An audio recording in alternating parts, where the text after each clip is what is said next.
if only they had waited and did complete and utter genocides, he would have been giving them big old hugs. He would have been kissing all their foreheads and giving them a cookie. Hey folks, welcome to Joel Reads Bible. I'm Joel and I read Bible so that you don't have to. And we are reading Deuteronomy chapter 2. We just finished chapter 1. I'm reading them in order. If that has not been clear so far, I'm reading the whole entire Bible in order of canon. In the canonical order. Not the order that evangelical Christians tell you to read it. Not in order of it being written. Definitely not in order of any of the stuff happening, I suppose. Except for like, in the beginning, God. That was the first thing. But I'm reading it in order that it comes in the full, like the published book. So we're here in Deuteronomy chapter 2. And in chapter 1, we got a recap basically of Numbers. Which is interesting that they started somewhere in halfway through Numbers or something like that and started retelling the story. And it's Moses, and he's old. He's doing a pretty good job remembering, but he's also, looking for a lot of validation and, singing his own praises a little bit. And it would be interesting, just because people still think that Moses wrote the first 5 books of the Bible. Like some people actually think that, which is... This is then writing that he recounted it, and he's quoting himself, recounting the whole story. Why wouldn't he just write the narrative? Obviously, he wouldn't be typing. Why wouldn't he just write the narrative then? Or write the narrative? Why recount it this way? But anyway, let's not get too stuck in what really dumb fundamentalists believe. By the way, stick around to the end of the chapter, because for Deuteronomy, I'm going to be telling you what I loved about this chapter and also what I hated about this chapter. So we'll see. Maybe there's nothing to love. Maybe there's nothing to hate. This is just chapter 2. And chapter 1, yes, it was a recap. And usually I hate that. But it was pretty fun because Moses is telling the whole story. And he is, for lack of a better word, he's a mensch. And I think that's going to be in Hooray for Yiddish. Mensch rhymes with bench. German, Mensch, means person. An upright, honorable, decent person. I mean, he did do a murder. So I don't know. He sounds like a mensch. Come on, act like a mensch. Someone of consequence. Someone to emulate, of noble character. Now, there is a mensch. I think Moses is supposed to be a mensch. Personification of worth and dignity, requiring the highest respect and approbation, totally trustworthy. Mensch is being used more and more in English. An extremity of scorn or contempt is contained in the simple declaration, he did not act like a mensch. So I would say that in the narrative of the book, Moses, he's a mensch. So the way he tells the story is kind of fun. So let's get back into it. Here we are with Deuteronomy, chapter 2. Then we turned and took our journey to the wilderness by the way of the Red Sea, as Yahweh spoke to me, and we circled Mount Seir for many days. Yahweh spoke to me, saying, "You have encircled this mountain long enough. Turn northwards. Command the people, saying, you ought to pass through the border of your brothers, the children of Esau, who dwell in Seir, and they will be afraid of you.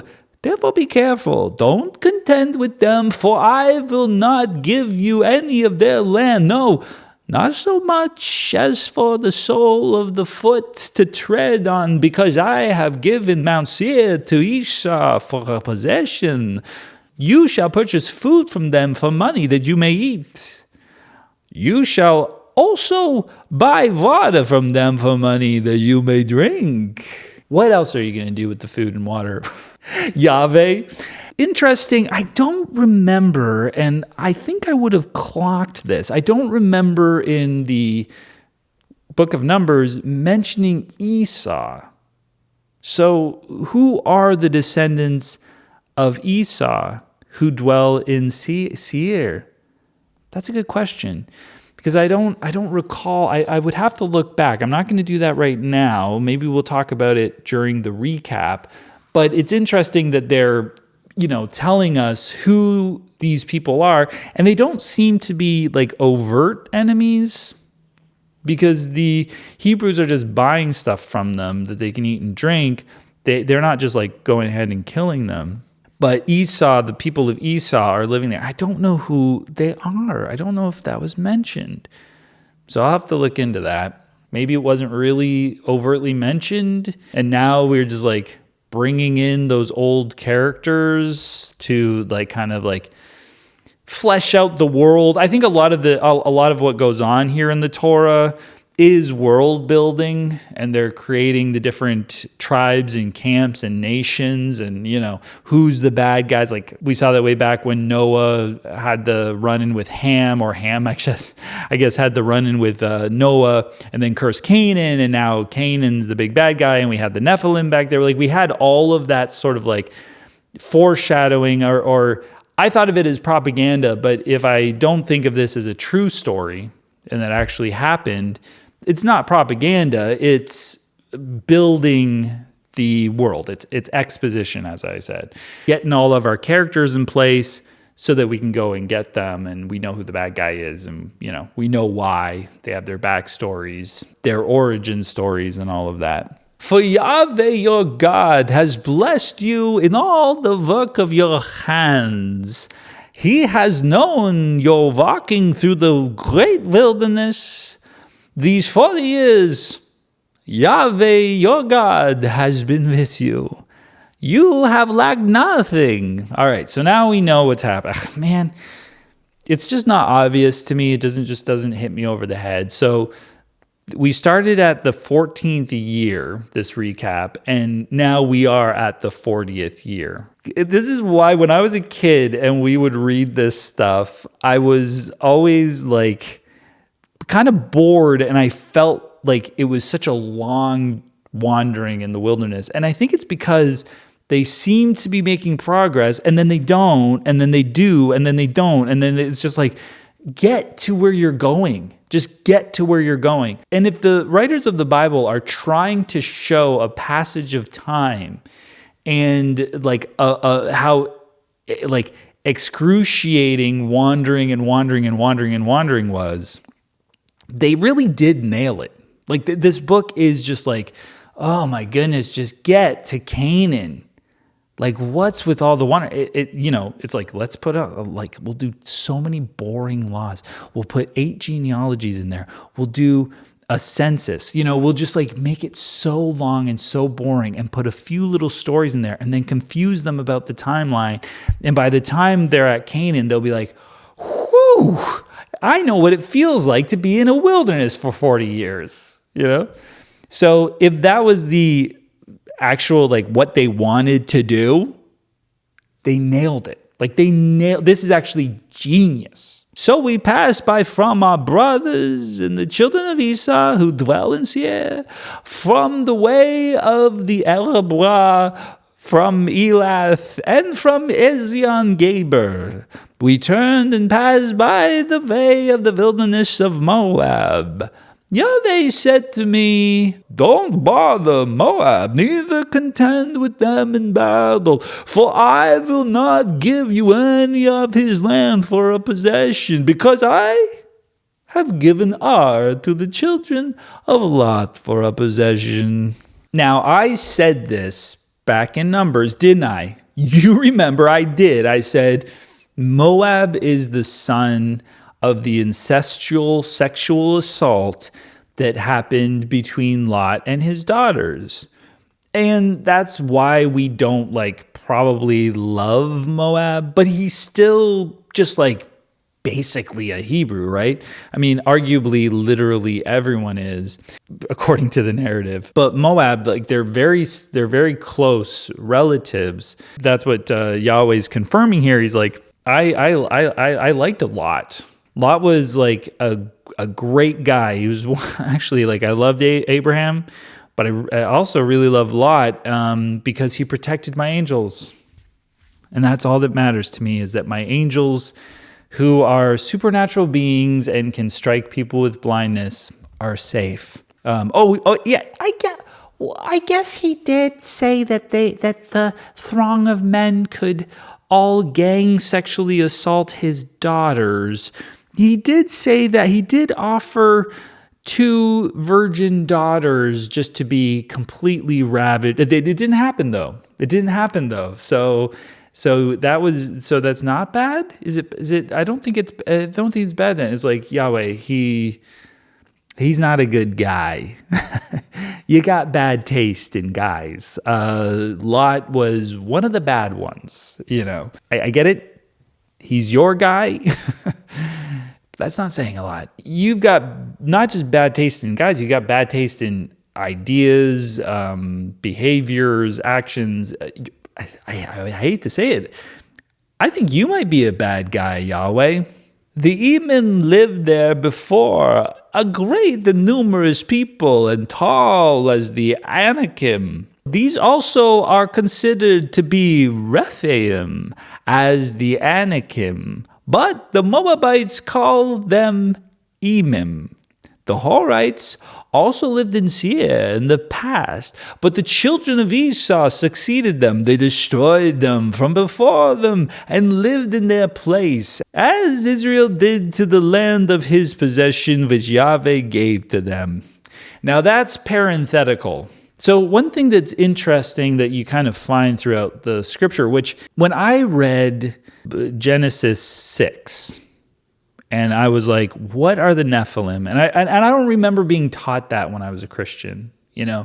For all the evangelical, fundamentalist, cult adjacent, very conservative Christianity that I grew up in, not with its lack of fear of demons and like the satanic panic was part of my childhood, or at least my older siblings' childhood. I'm way too young to have experienced that. Rock and roll is the devil's music, and we have to pray on this spiritual warfare. All of those elements were part of my childhood. But one thing that I didn't get was slavery laws, the really deep and dark, horrific treatment of women that is spelled out when we're going to read in this book, as well as we already saw in the previous books. But also, I wasn't told about the Nephilim. I wasn't told about the giants.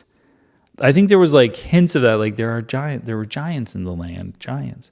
There's archaeological evidence of giants, because we knew answers in Genesis and stuff like that. But I wasn't really clued in to the idea that angels, and people believe this shocks me, that angels came down from heaven, fallen angels, demons, and found human women hot, had sex with them with their angelic or demonic phalluses, filled them with spiritual semen, and then made half spiritual angel, half human babies. How do you believe this as an adult? Like, how do you believe that? And that kind of is extrapolated from just like the mention of the Nephilim in Genesis 6 and the book of Enoch. But the thing is that it keeps coming back. These Nephilim aren't just like in one passage and we can ignore it. They are giants. And if we don't look at this as hyperbole, they're giants which to us, or to the Hebrews look like grasshoppers. So they're really little. And this would be, I'd be the Nephilim. Oh, you little Hebrew. That's what it says. So obviously that's not what it means. It must be hyperbole, but they're giants, right? So we get that mention in Numbers 13, but now here in Deuteronomy 2, we get it again. And this is, of course we heard of it in Deuteronomy 1. The Anakim, as tall as the Anakim. Anakim is another word for Nephilim. And Rephaim is also another word, it seems, for Nephilim. And now the Moabites call them Emim. So there's just a bunch of different words for the same scary giant people.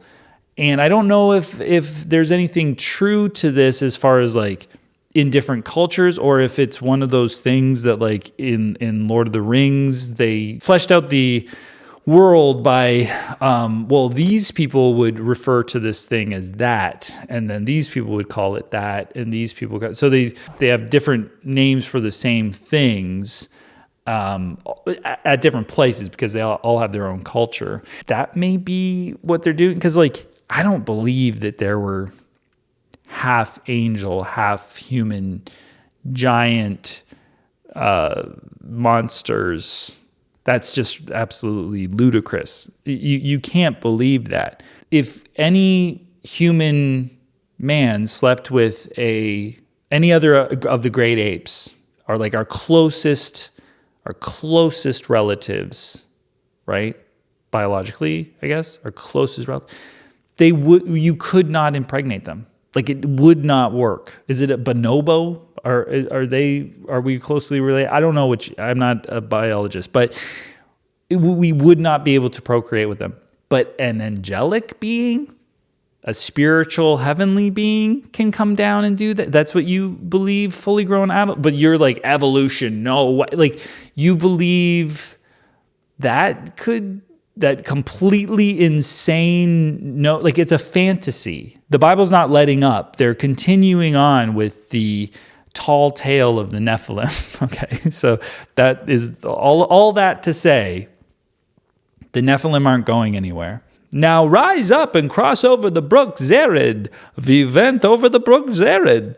The days in which we came from Kadesh Barnea until we had come over the brook Zered were 38 years, until all the generations of men of War were consumed from the middle of the camp, as Yahweh swore to them. Moreover, Yahweh's hand was against them to destroy them from the middle of the camp until they were consumed. So, when all the men of war were consumed and dead from among the people, Yahweh spoke to me, saying, you are to pass over the border of Moab today. When you come near the border of the children of Ammon, don't bother them, nor contend with them. For I will not give you any of the land of the children of Ammon for your possession, because I have given it to the children of Lot for a possession. So they were the few children of Lot, I guess, Ammon and Moab, and so we're not going to give them the thing. So I guess this brook Zered thing, which I don't remember that from Numbers either, but then again, I do gloss over a lot of the names. That took them 38 years to wander around, and the 600,000 fighting men died because God did consume a lot of them. He does admittedly say, I did kill piles of them, but I just needed to get rid of them real quick, and it was worth some really fun stories. And this is a parenthetical, so I'm not going to read it in Moses' voice, because that also is considered a land of Rephaim. Rephaim lived there in the past, but the Ammonites called them Zamzumim. I prefer the Moabites one, Emim. That's a lot easier to say. The Ammonites called them Zamzumimim, a great people, many and tall as the Anakim. So is the Zamzumim like a different breed of Nephilim, maybe?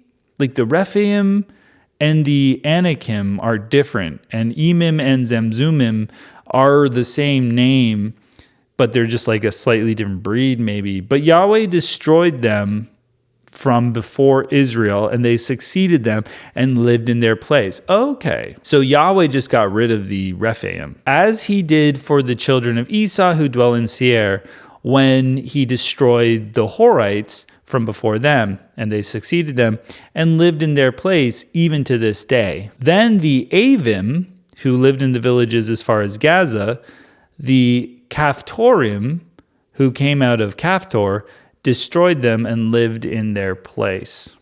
Okay.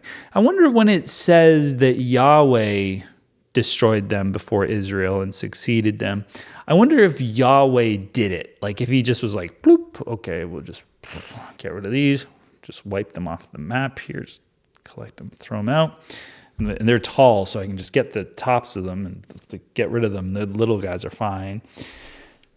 Or if he had the people go in and do it, I feel like this isn't that clear, but if Yahweh's doing it, as I always say, like, just do all the stuff, Yahweh. Why are you forcing your people to do horrible genocides and like go to war and fight these battles? What's the value of sending them to be killers? I find that so ridiculous for the loving God. And if he's admitting here that he just like took care of it, then just take care of it. Like, why are you putting people through this? But this book is meant to motivate people to come together and to be a strong, unified front and to fight against the enemies under the banner of Yahweh in real life. And they don't want to be like, Yahweh will do it. He does everything. It's fine. He'll just wipe everyone out. So in the narrative of the book, when it's relating directly to Israel, it's like, Yahweh will be with you. But this isn't the flood times. Like, he's not just doing it himself. I'm sorry. You're going to have to do it. Rise up, take your journey, and pass over the valley of Arnon.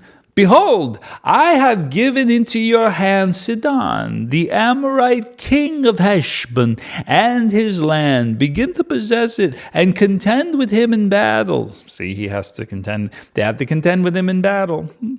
Today I will begin to put the dread of you and the fear of you on the peoples who are under the whole sky, who shall hear the report of you and shall tremble and be in anguish because of you. This is one of those subtle ones. Today I will begin to put the dread of you and the fear of you on the peoples. They're going to go into battle. They're going to possess things. Is God going to infringe on someone's free will? And like, how he threw the Egyptians into confusion? Is he going to throw these people into fear?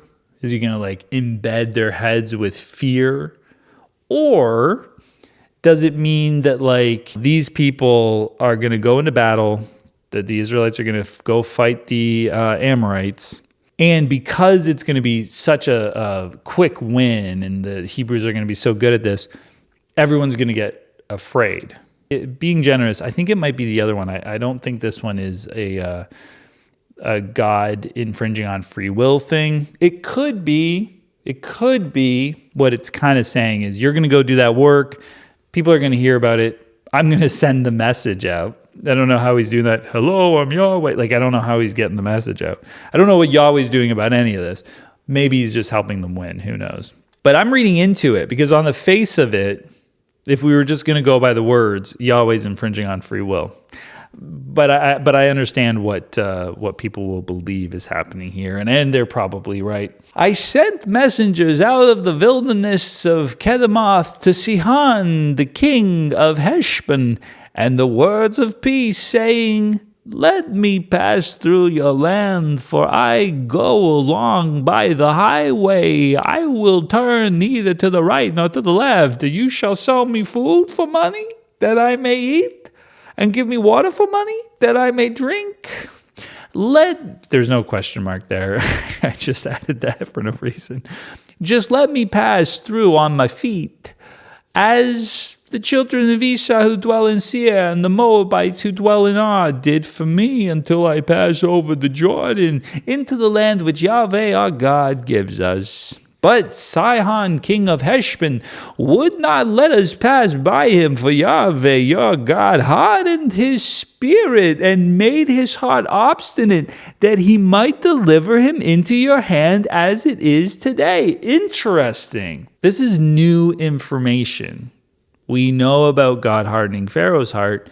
We didn't realize that he did it somewhere else. This is the joy of reading Bible and going over every single book. So God actually is now hardening the heart of Sihon, king of Heshbon. Because you'll remember the story. He said, I'm not going to let you guys pass there.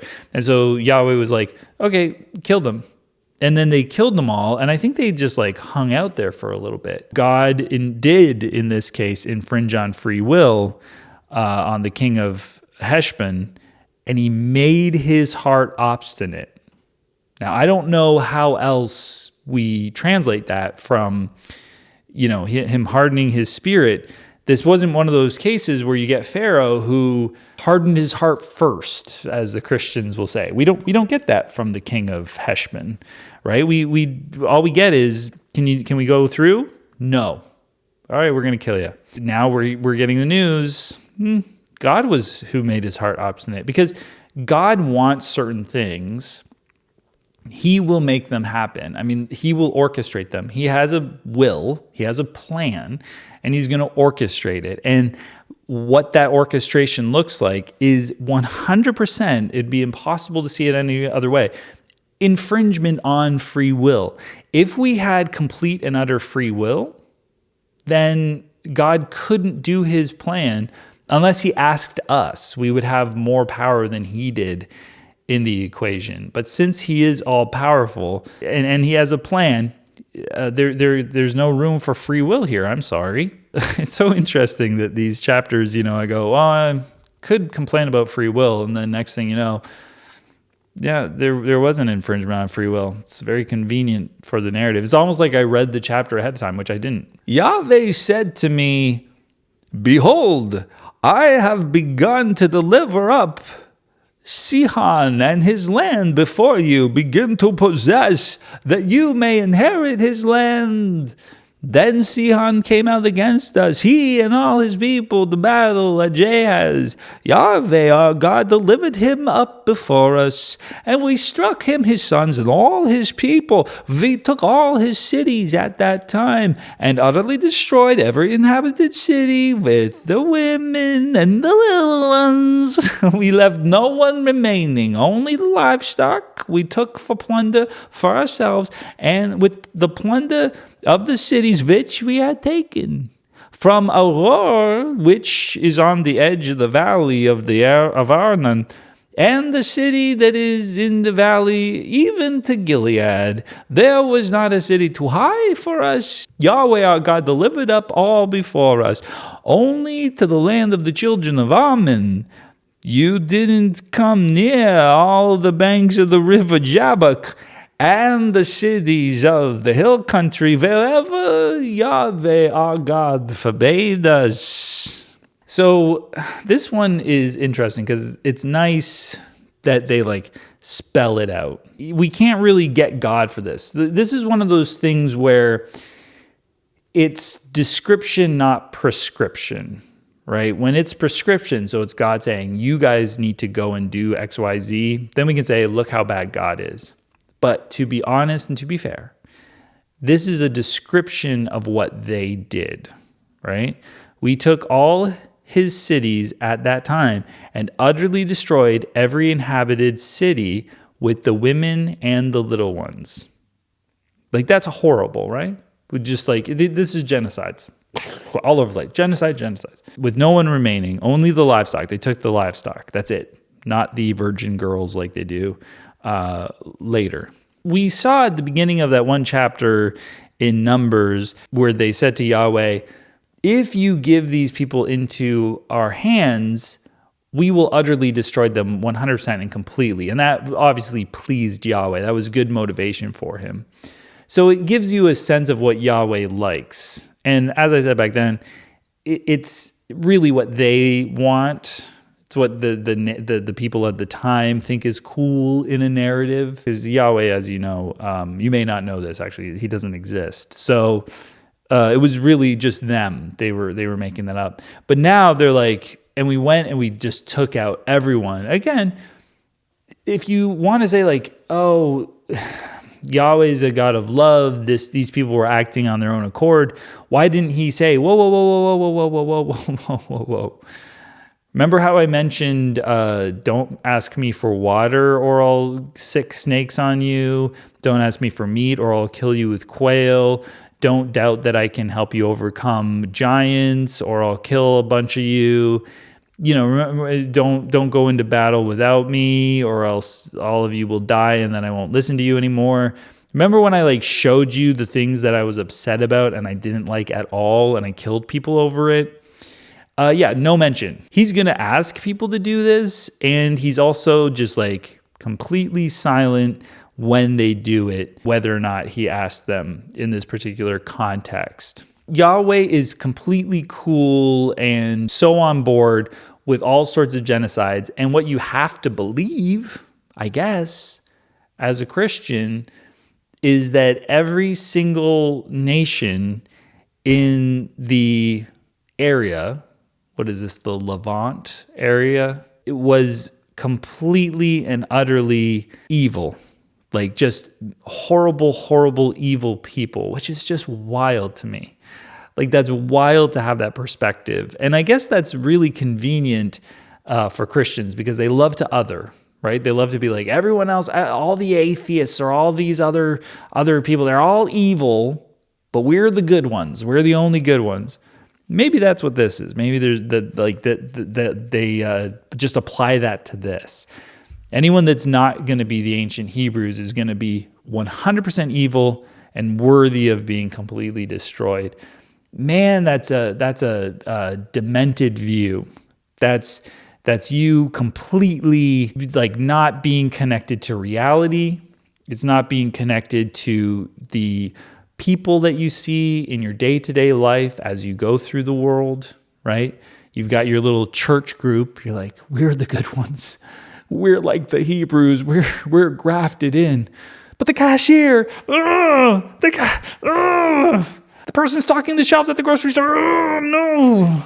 My manager at work is evil. They watch R-rated movies. Like, I don't know what you're thinking. Every single group of people in this area wanted to kill their babies on, altars to other gods or something like that. That doesn't seem, I mean, I guess it could be the Hebrews were into it at one point. So it was a different time. Everybody who wasn't the Hebrews was evil, I don't know.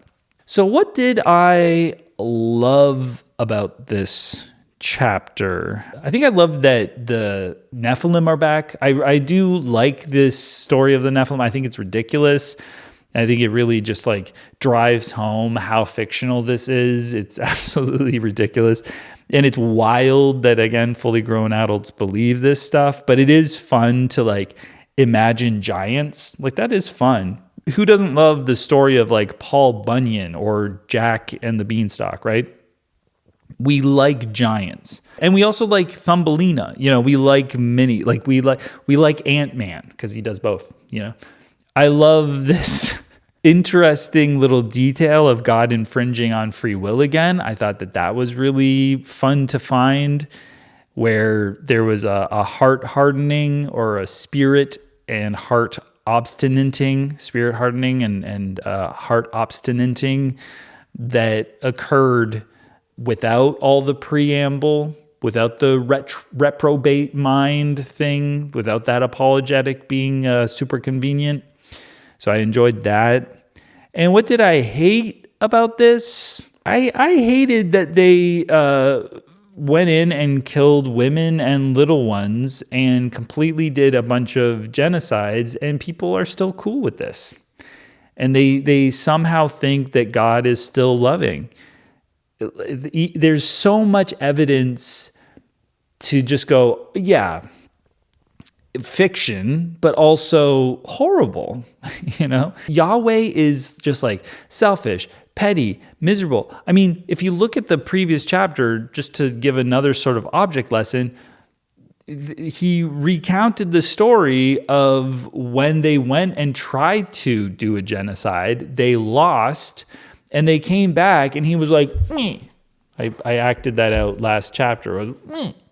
You guys, I'm not listening to you guys anymore because you guys went when I told you not to. And I was like, oh, not a good dad. But the reality is that if only they had waited and did complete and utter genocides, he would have been giving them big old hugs.